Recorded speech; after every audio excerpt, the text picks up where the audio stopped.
আমি জানি ওকে এই অবস্থা দেখে তোমার খুব খারাপ লাগছে, কিন্তু এর এই অবস্থার জন্য ও নিজেই দায়ী। আর আমি তো ওকে চিনি, ও এইখানেই প্রতিদিন বসে থাকি। আমি ওর ব্যাপারে শুনেছি ও একটা মেয়েকে ভালোবাসতো, আর সেই মেয়েটা ওকে ধোকা দিয়েছে। তাই জন্য সেই মেয়েটা ভালোবাসার জন্য ও পাগল হয়ে গেছে। জানো, ও সেই মেয়েটাকে মারতো, ধরতো, অত্যাচার করতো। তাই সেই মেয়েটা ওকে আজ ছেড়ে চলে গেছে, তাই ওর এই অবস্থা।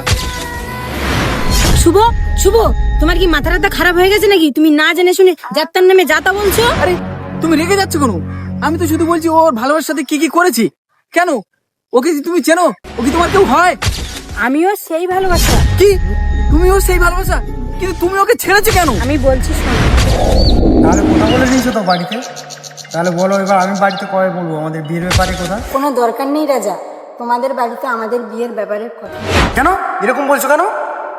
কেননা আমাদের বিয়ে হবে না। কেন আমাদের বিয়ে হতে পারে না? আমি আমার বাবার সাথে কথা বলেছি। জানো কি বলেছে? বলেছে ছেলে কত টাকা আয় করে। বাবা তো ঠিকই বলেছে, ভালোবাসা দিয়ে জীবন চলে না, জীবনে চলতে গেলে টাকা। কিন্তু কোয়েল, আমি তোমাকে ভালোবাসি, তোমাকে ছাড়া থাকতে পারবো না। আর আমি তো একটা চেষ্টা করছি ভালো কাজে, ঠিক পেয়ে যাবো। প্লিজ আমাকে ছেড়ে যেও না, প্লিজ এমন করো না।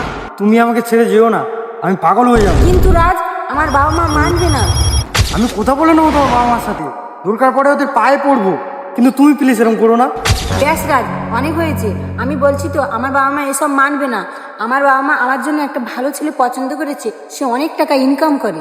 তুমি একবার নিজের দিকে দেখো, আমাকে বিয়ে করে তুমি সংসার চালাতে পারবে? আজ আমি আসি।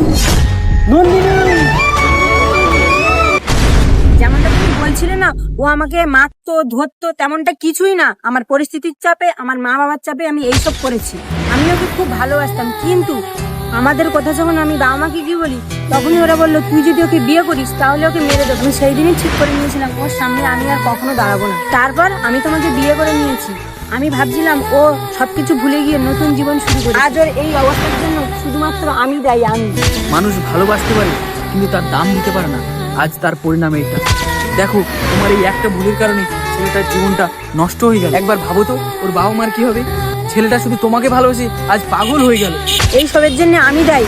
আমি কখনো নিজেকে ক্ষমা করতে পারবো না। আমি অনেক বড় ভুল করেছি, কিন্তু আমি এর প্রায়শ্চিত্ত করব কিভাবে?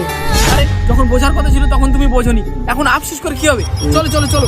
কেউ যদি তোমাকে সত্যিকারের ভালোবাসে না, কোনো দিনই কোনো পরিস্থিতিতে সে তোমাকে ছেড়ে যাবে না।